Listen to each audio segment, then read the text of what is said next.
So starting our next lecture, here we start with the question number 16. Arrange the compounds of each set in order of reactivity towards SN2 displacement. कि हमारे पास ये जो तीन compounds यहाँ पर दिए गए हैं, इन्हें हमें इस तरह अरेंज करना है कि SN2 रिएक्शन में वो कितनी फास्ट या कितना स्लो रिएक्ट करेंगे. देखिए 2 ब्रोमो 2 मिथाइल ब्यूटेन. तो ब्यूटेन है यहाँ पे, 2 पे ब्रोमो है और 2 पे ही मिथाइल ग्रुप भी लगा हुआ है. Second is 1 bromo pentane. तो 1 पे ब्रोमो, नाउ 2 ब्रोमो पेंटेन. देखिए जो फर्स्ट स्ट्रक्चर आपको दिया गया है, this is a 3 degree halide. ये एक 1 डिग्री हैलाइड है और ये है 2 डिग्री हैलाइड. तो SN2 की जो रिएक्टिविटी है वो 1 डिग्री की सबसे ज़्यादा होती है, क्योंकि न्यूक्लियोफाइल को पीछे से अटैक करना है. इसलिए कार्बन पे ज़्यादा ग्रुप्स अगर अटैच्ड हैं तो वो उसको स्टेरिक हिंड्रेंस प्रोवाइड करते हैं. जैसे कि इस कार्बन में अगर आप देखेंगे तो न्यूक्लियोफाइल को अगर बैक साइड से अप्रोच करना हो तो ये मिथाइल ग्रुप, ये मिथाइल और ये इथाइल ग्रुप, ये तीनों उसको रिपेल करेंगे. जबकि 1 डिग्री हैलाइड में जब भी न्यूक्लियोफाइल को बैक साइड अटैक करना होगा तो सिर्फ एक ही अल्काइल ग्रुप उसको रिपेल करेगा, बाकी सिर्फ छोटी हाइड्रोजन्स होंगी. ठीक है, तो SN2 रिएक्टिविटी क्या होगी? सबसे फास्ट 1 डिग्री, देन 2 डिग्री और बहुत कम 3 डिग्री. उसी तरह नेक्स्ट प्रॉब्लम में 1 ब्रोमो 3 मिथाइल ब्यूटेन. देखिए ब्यूटेन 1 पे ब्रोमो है एंड 3 पे मिथाइल है. Second is 2 bromo 2 methyl butane. 2 bromo 2 methyl butane and 2 bromo 3 methyl butane. अब यहाँ पर ये हमारे पास फिर से 1 डिग्री हैलाइड है, ये हमारे पास 3 डिग्री है और ये 2 डिग्री है. तो SN2 रिएक्टिविटी फिर से 1 degree, 2 degree, much greater than 3 degree. Question number 3, 1 bromo butane. देखिए 1 bromo butane, then 1 bromo 2 dimethyl propane. देखिए प्रोपेन है और 1 पे ब्रोमो और 2 डाइमिथाइल, तो 2 dimethyl. Third is 1 bromo 2 methyl butane and fourth is 1 bromo 3 methyl butane. तो यहाँ पर भी ये 1 डिग्री है. अब ये भी 1 डिग्री है, ये भी 1 डिग्री है और ये भी 1 डिग्री है. अब यहाँ पर कंफ्यूजन थोड़ा क्रिएट हो सकता है, तो इनको हम नंबरिंग ABCD यहाँ पर इनको हम नाम दे देते हैं. देखिए ये 1 डिग्री है बट इसमें ये एक ही ग्रुप है, एक ही अल्काइल ग्रुप है. जबकि यहाँ पर 1 डिग्री होने के बावजूद नेक्स्ट कार्बन पे 3 मिथाइल लगे हैं जो थोड़ी हिंड्रेंस क्रिएट कर सकते हैं. यहाँ पर अगले वाले कार्बन पे एक ही मिथाइल लगा है, यहाँ पर अगले वाले कार्बन पे कोई मिथाइल नहीं लगा. तो सबसे कम हिंड्रेंस मिलेगी वो A में मिलेगी. तो SN2 रिएक्शन सबसे फास्ट A में होगा, A के बाद D में होगा, उसके बाद C में और सबसे कम होगा B में. तो जब सारे के सारे 1 डिग्री हो तब आपको चेक करना है कि उसके आसपास के जो कार्बन्स हैं उनके ऊपर क्या कोई बल्की ग्रुप अटैच्ड है, जिसकी वजह से स्टेरिक प्रॉब्लम्स हो सकती हैं. देखिए question number 17, out of C6H5CH2Cl, first structure is CH2Cl और दूसरा स्ट्रक्चर है C6H5CHCl और एक और बेंजीन मॉलिक्यूल C6H5. तो इन दोनों में से विच इज़ मोर लाइकली और easily hydrolysed bye aqueous KOH. देखिए आपको याद रखना है कि हाइड्रोलिसिस इज SN1. ठीक है, हाइड्रोलिसिस क्या होता है? हाइड्रोलिसिस वो रिएक्शन है जहां पर वाटर सॉल्वेंट भी होता है और न्यूक्लियोफाइल भी होता है। तो ये जो वर्ड आता है, ये वर्ड आता है बेसिक वर्ड सॉल्वोलाइसिस से। सॉल्वोलाइसिस का मतलब है a reaction where the solvent acts as nucleophile. तो ऐसा रिएक्शन जहाँ पर सॉल्वेंट ही न्यूक्लियोफाइल होता है उसको बोलते हैं सॉल्वोलाइसिस, और जब वो सॉल्वेंट वाटर है उसको बोलेंगे हाइड्रोलाइसिस। अगर वो सॉल्वेंट मिथेनॉल है तो मिथेनोलाइसिस, इथेनॉल है तो इथेनोलाइसिस। ओके, तो याद रखना है ये कौन सा मैकेनिज्म फॉलो करता है, SN1। And SN1 requires more stable carbocation. तो SN1 रिएक्शन तब फास्ट होगा जब इंटरमीडिएट कार्बोकेटाइन ज़्यादा स्टेबल बनेगा। अब अगर हम यहाँ से Cl नेगेटिव को बाहर निकाल दें तो इसके ऊपर पॉजिटिव चार्ज आएगा, तो ये बनेगा बेंजाइल कार्बोकेटाइन। तो पॉजिटिव चार्ज बेंजीन में डीलोकलाइज होगा, रेजोनेंस होगी। यहाँ से अगर हम क्लोरीन को Cl नेगेटिव को निकाल दें तब जो पॉजिटिव आएगा वो दोनों बेंजीन में डीलोकलाइज होगा, मतलब पॉजिटिव चार्ज ज़्यादा स्टेबलाइज है। तो ये हमारे को मोर स्टेबल कार्बोकेटाइन देगा, it gives more stable carbocation, इसलिए हाइड्रोलिसिस इसमें फास्टर होगा। अब देखिए 18th question, para dichlorobenzene has higher melting point than ortho and para isomers. जब भी आप मेल्टिंग पॉइंट को डिस्कस करेंगे तो मेल्टिंग पॉइंट में सिमिट्री बहुत इंपॉर्टेंट है कि मॉलिक्यूल्स अपने क्रिस्टल स्ट्रक्चर में किस तरह से पैक होते हैं।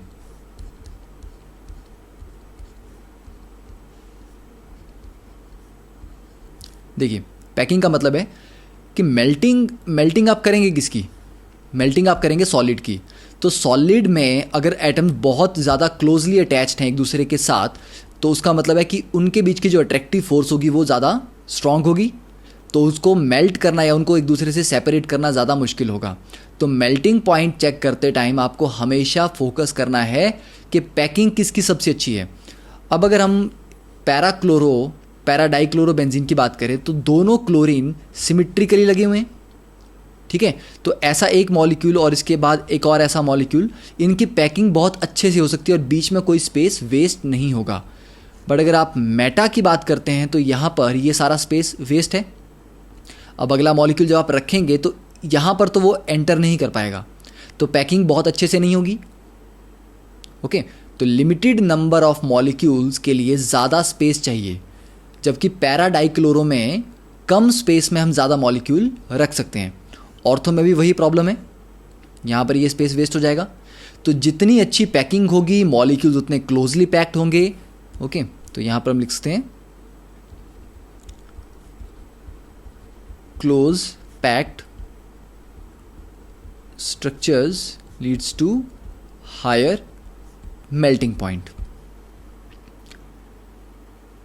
Now question number 19। अब फिर से हमें क्या करना है, यहाँ पर कन्वर्जन्स पूछी गई हैं प्रोपीन से प्रोपेनोल।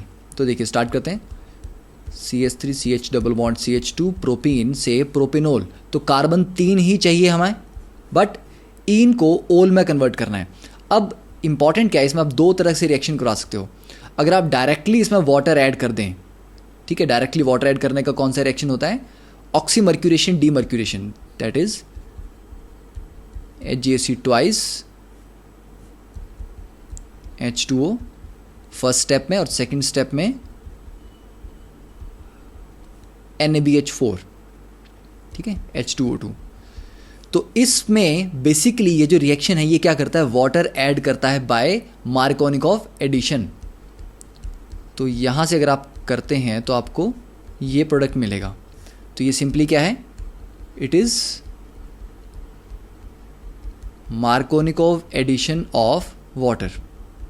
और 21 चैप्टर में हमने पढ़ा था ये रिएक्शन, ये आता है एल्कीन्स में, हाइड्रोकार्बन्स। बट हमें क्या चाहिए, प्रोपेनोल चाहिए, मतलब 1 प्रोपेनोल। ये तो 2 प्रोपेनोल आ गया, दिस इज प्रोपेन 2 ओल। मतलब हमें कैसी चाहिए, वाटर की एडिशन चाहिए एंटी मार्कोनिकॉफ। तो एंटी मार्कोनिकॉफ एडिशन के लिए आप क्या यूज़ कर सकते हैं, हाइड्रोबोरेशन ऑक्सीडेशन। जिसका रिएजेंट है BH3THF, और सेकेंड पार्ट में NaOH H2O2। तो इस रिएक्शन में क्या होता है, इसमें भी वाटर ही ऐड होता है, बट इसका जो मैकेनिज्म है दैट इज एंटी मार्कोनिकॉफ। तो एंटी मार्कोनिकॉफ एडिशन में आपको मिलेगा प्रोपेन 1 ओल।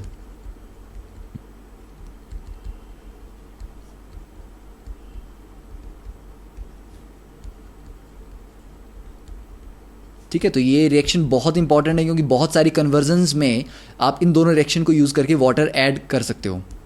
तो दिस इज प्रोपेनोल।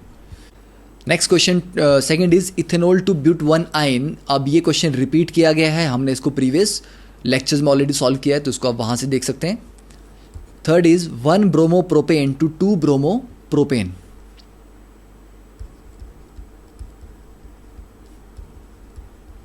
देखिए 1 ब्रोमो प्रोपेन है, तो ब्रोमो को 2 पोजीशन पे लेके जाना है, तो पहले आप क्या करेंगे, अल्कोहलिक KOH से इसको रिमूव कर लेंगे।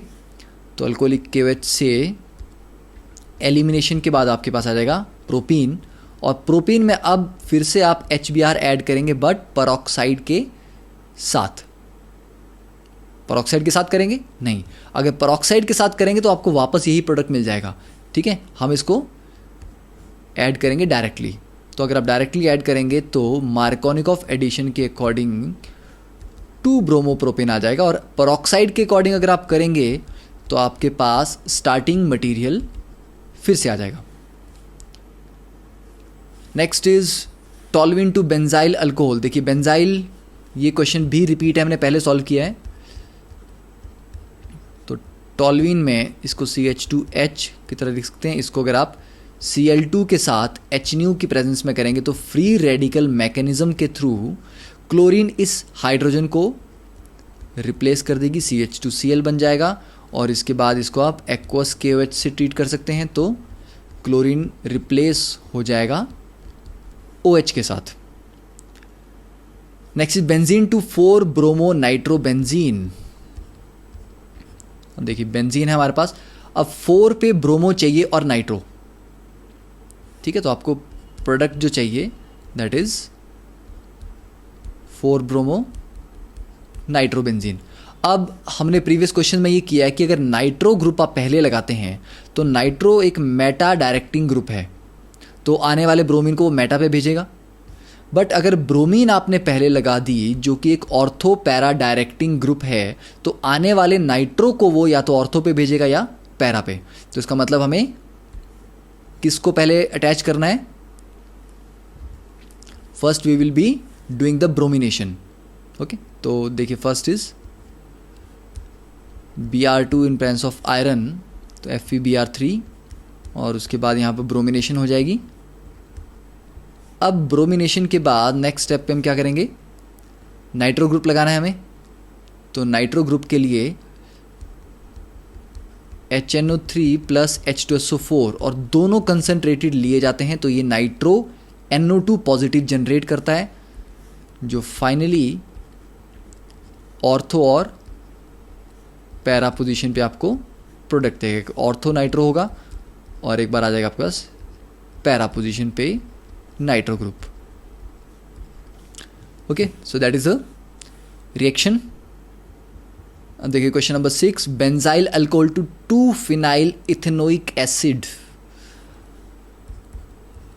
ये थोड़ा सा अच्छा क्वेश्चन है यहाँ पे। Benzyl alcohol CH2OH।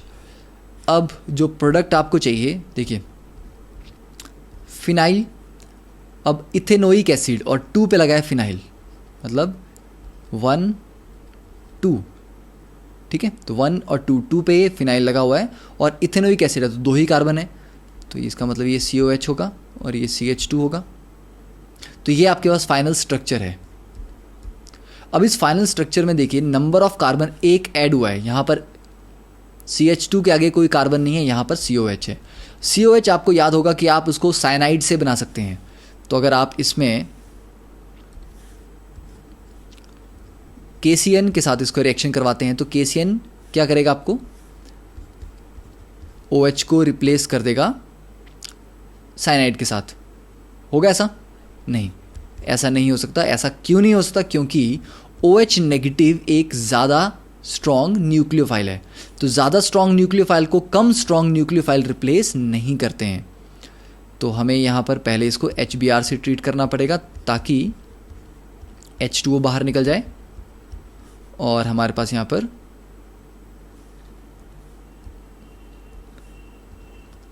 बन जाएगा CH2Br। इसके बाद आप इसको ट्रीट कर सकते हैं KCN के साथ, तो KCN से ट्रीट करने पे आपको मिलेगा CH2CN। और साइनाइड का अगर आप सिंपली एसिडिक हाइड्रोलिसिस कर रहे हैं तो CN ग्रुप कन्वर्ट हो जाता है COH ग्रुप में। तो ये एक बहुत इंपॉर्टेंट पॉइंट है, जब भी आपको चेन की लेंथ बढ़ानी है आप साइनाइड को इंट्रोड्यूस कर सकते हैं और उसको हाइड्रोलिसिस से कन्वर्ट कर सकते हैं COH में, और COH को फर्दर आप COCl में कन्वर्ट कर सकते हैं, CONH2 में कन्वर्ट कर सकते हैं। Okay, now next question, ethanol to propane nitrile.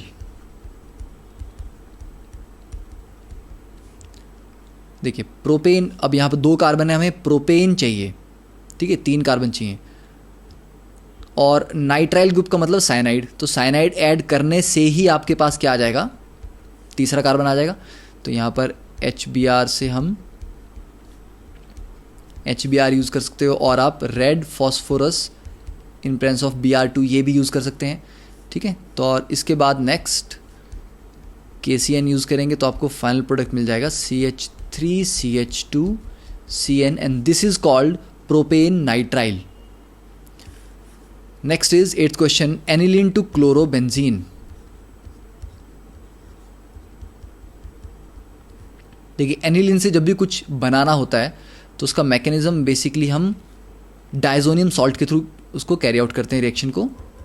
तो NaNO2 plus HCl, reaction condition is 0 to 5 degree Celsius, जिसमें क्या जनरेट होता है, NO पॉजिटिव, ठीक है, ये जनरेट होगा। फिर पूरे मैकेनिज्म, काफ़ी डिटेल उसका मैकेनिज्म है, जिसमें एनिलीन NO पॉजिटिव के साथ रिएक्ट करके और फर्दर हाइड्रोलिसिस के बाद कन्वर्ट होगा N2 पॉजिटिव Cl नेगेटिव में नाइट, और ये कौन सा है, बेंजीन डायजोनियम क्लोराइड।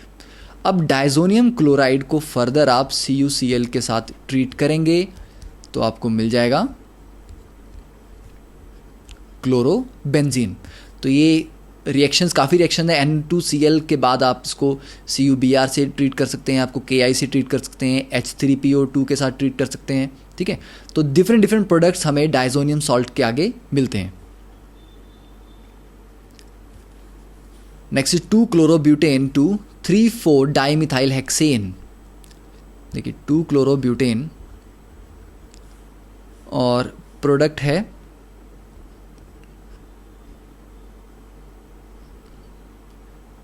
3,4-डाइमिथाइल। अब अगर हम टोटल नंबर ऑफ कार्बन इसमें काउंट करें तो फर्स्ट में टोटल कार्बन कितने हैं, 4, इसमें कितने हैं, 8, ठीक है। तो डायरेक्टली हम डबल कर रहे हैं। अब अगर आपको शायद इसमें ध्यान,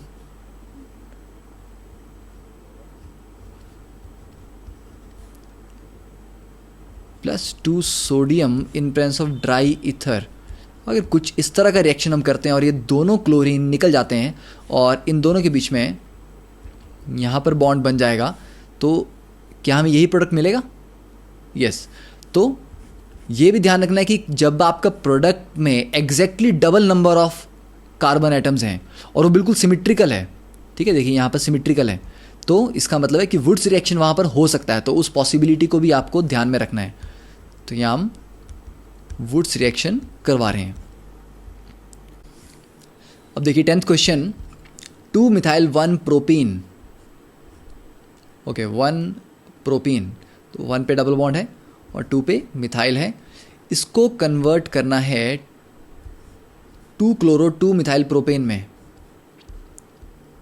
2-क्लोरो-2-मिथाइल-प्रोपेन। अब अगर हम टोटल कार्बन्स काउंट करें तो फर्स्ट स्ट्रक्चर में कितने कार्बन्स हैं, 4 कार्बन्स। सेकेंड स्ट्रक्चर में भी कितने कार्बन है, 4 कार्बन। तो कार्बन हमें ऐड करने की ज़रूरत नहीं है, सिर्फ क्लोरीन हमें ऐड करना है, और क्लोरीन कहाँ लगना चाहिए, सेकेंड पोजीशन पे, ठीक है, तो सिंपली अगर आप HCl को ऐड करते हैं तो according to the Markovnikov rule negative part will go to that carbon which has lesser number of hydrogen. तो Cl नेगेटिव यहाँ जाएगा और H पॉजिटिव इस कार्बन पे आएगा। ठीक है, तो डायरेक्टली ये क्या है, Markovnikov addition. Next 11th question, ethyl chloride. देखिए इथाइल क्लोराइड से प्रोपेनोइक एसिड पे जाना है आपको। तो प्रोपेनोइक एसिड क्या होता है, CH3CH2COH। तो COH से अभी आपको फिर से याद आ रहा होगा कि इसको साइनाइड से प्रिपेयर किया जा सकता है। तो सिंपल मेथड है, यहाँ पर क्या करेंगे हम, KCN से ट्रीट करेंगे तो Cn नेगेटिव, Cl को बाहर निकालेगा और हमारे पास आ जाएगा CH3CH2CN। और इसके बाद डायरेक्टली इसका हम हाइड्रोलिसिस कर देंगे, एसिडिक हाइड्रोलिसिस, तो आपके पास आ जाएगा प्रोपेनोइक एसिड। 12th क्वेश्चन, ब्यूट 1N2 N-ब्यूटाइल आयोडाइड। देखिए व्हाट इज N-ब्यूटाइल आयोडाइड, ये हो गया N-ब्यूटाइल, और आयोडाइड का मतलब कि फर्स्ट पोजीशन पे ही आयोडीन लगा हुआ है। तो यहां पर आपको आयोडीन को फर्स्ट पोजीशन पे लगाना है, बट ऐसा कोई मेथड है, अगर आप डायरेक्टली HI ऐड करते हो तो वो तो मार्कोनिकॉफ एडिशन के अकॉर्डिंग नंबर 2 पोजीशन पे HI को लगा देगा। तो अब इसमें हम क्या करेंगे, फर्स्ट स्टेप में हम इसको HBr के साथ इन प्रेजेंस ऑफ परऑक्साइड, क्योंकि HCl के साथ परऑक्साइड इफेक्ट काम नहीं करता, परऑक्साइड इफेक्ट काम करता है सिर्फ HBr के साथ। तो आयोडीन की जगह यहां पर हमें क्या मिल जाएगा, ब्रोमीन। और नेक्स्ट रिएक्शन में क्या यूज कर सकते हैं हम, yes NaI in presence of acetone, that is Finkelstein reaction. तो वो सिंपल ब्रोमीन को रिप्लेस कर देगा आयोडीन के साथ, and this is the product. Now third question, 13th question, 2-क्लोरोप्रोपेन। देखिए 2-क्लोरोप्रोपेन से 1-प्रोपेनोल। तो 1-प्रोपेनोल, देखिए 1-प्रोपेनोल क्या है, दिस इज 1-प्रोपेनोल। तो फर्स्ट पोजीशन पे आप OH लगाना चाहते हैं, तो मतलब डायरेक्टली अगर इसको मैं OH से रिप्लेस कर दूं तो OH तो 2 पे आएगा, तो पहले मुझे यहां पर डबल बॉन्ड को इंट्रोड्यूस करना पड़ेगा। तो अल्कोहलिक KOH यूज करेंगे आप, तो अल्कोहलिक KOH से आपको क्या मिल जाएगा, एल्कीन। और इस एल्कीन में वाटर ऐड करना है, किस तरह से, एंटी मार्कोनिकॉफ एडिशन। ठीक है, तो एंटी मार्कोनिकॉफ, या आप एक और काम कर सकते हैं, HBr लगा सकते हैं परऑक्साइड की प्रेजेंस में।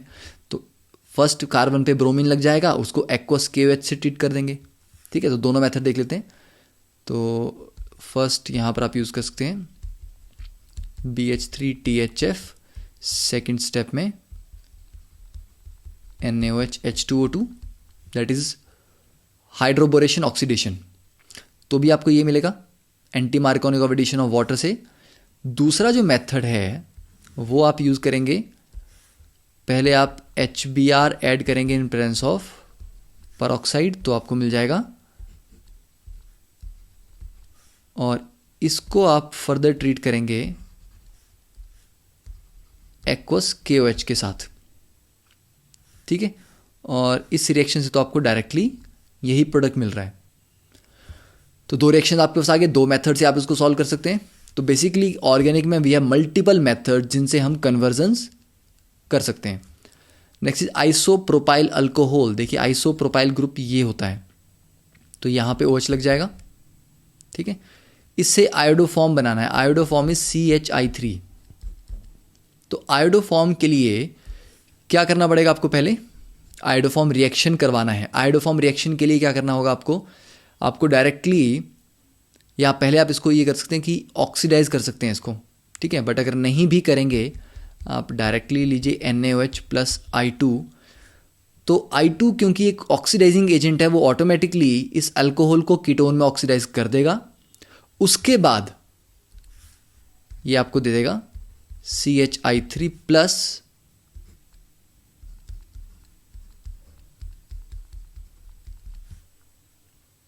ठीक है। अब यहां पर मैंने CH3COH क्यों नहीं लिखा मैंने, एसिटिक एसिड क्यों नहीं बनाया? क्योंकि जब आपके पास बेस प्रेजेंट है NaOH, तो बेस की प्रेजेंस में acid can not be the final product.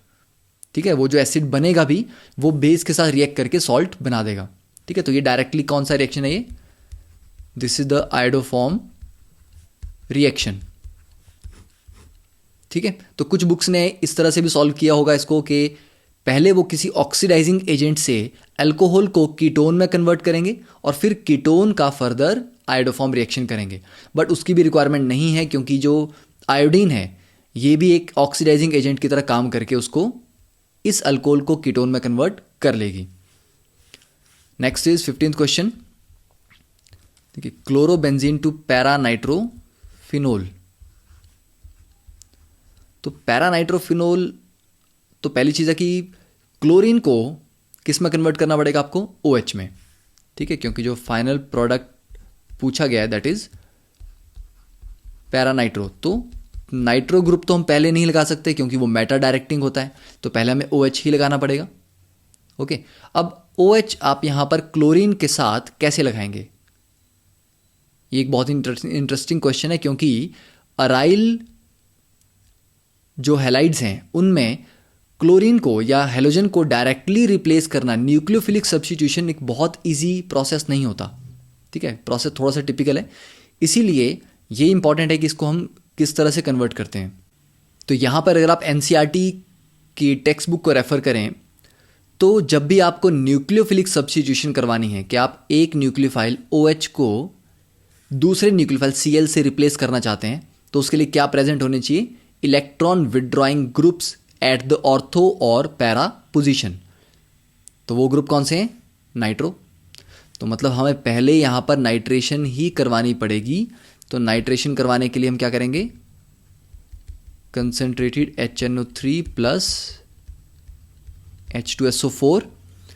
तो आपके पास जो फर्स्ट प्रोडक्ट आएगा वो आएगा मिक्सचर, क्योंकि क्लोरीन के साथ यहाँ पर नाइट्रो आपको ऑर्थो पे भी मिलेगा, बहुत थोड़ा सा मेटा पे मिलेगा और बाकी पैरा पोजीशन पे। ठीक है, क्योंकि chlorine is ortho para directing.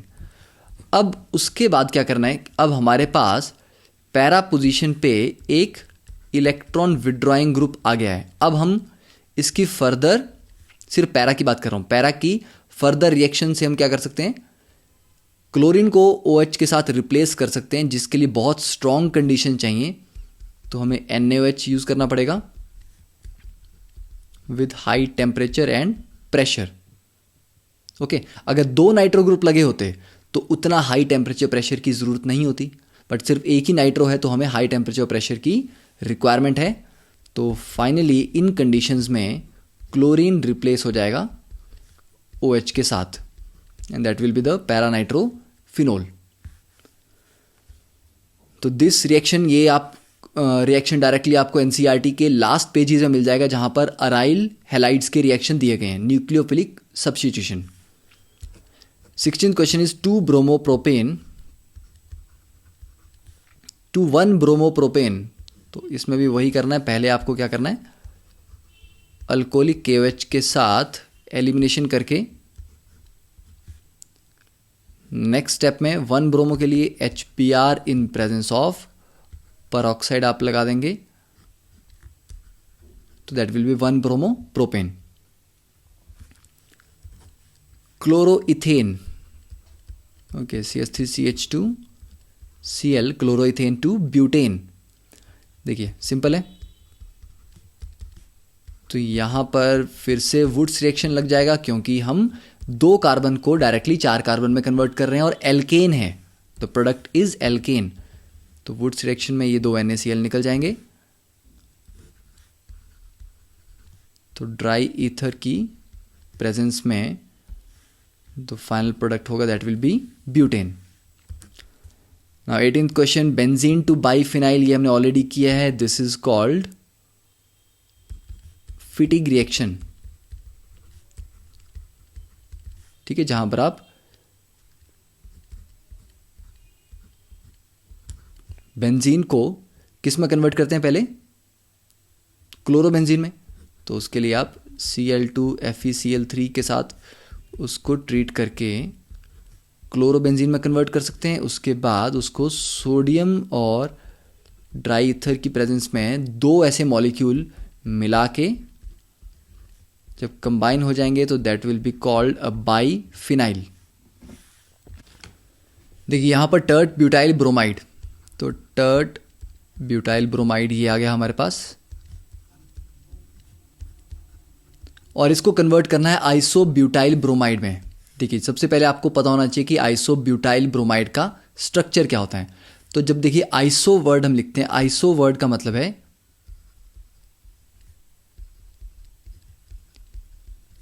इस स्ट्रक्चर को बोलते हैं आइसो, ठीक है। अगर आइसो प्रोपाइल हो तो देखिए 3 ही कार्बन यहां पर हैं तो यही आइसो प्रोपाइल हो जाएगा।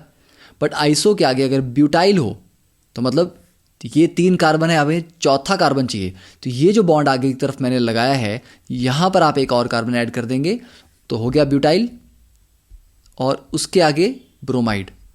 तो this is called isobutyl bromide.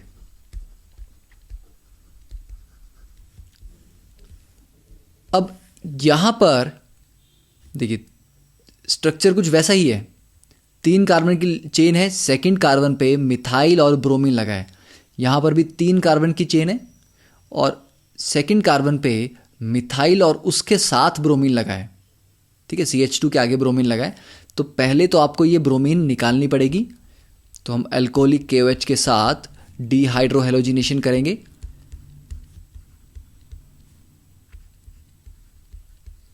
अब देखिए इस केस में, इस एल्कीन में अगर आप HBr ऐड करते हैं बाय परऑक्साइड इफेक्ट तो वो ब्रोमीन इस CH2 के आगे लग जाएगा। तो आपको जस्ट HBr को ऐड करना है by peroxide effect, anti Markovnikov addition. Now the last question, convert aniline to phenyl isocyanide. ये डायरेक्टली एक नेम रिएक्शन होता है जिसमें एनिलीन को हम एक bad smelling compound that is isocyanide, ठीक है, NC, इसमें कन्वर्ट करेंगे तो it is called carbylamine reaction. और ये जो आइसोसाइनाइड्स हैं these are foul smelling compound, ठीक है। इसकी स्मेल से ही आपको पता लग जाता है कि ये रिएक्शन हो चुका है, प्रोडक्ट आपका बन चुका है। तो इसके लिए जो रिएजेंट्स हैं those are CHCl3 plus 3KOH in presence of heat. So this completes the question number 19. In the next problem we will see the solution to the last 3 problems of this chapter. Okay, thank you for your time. Have a nice day.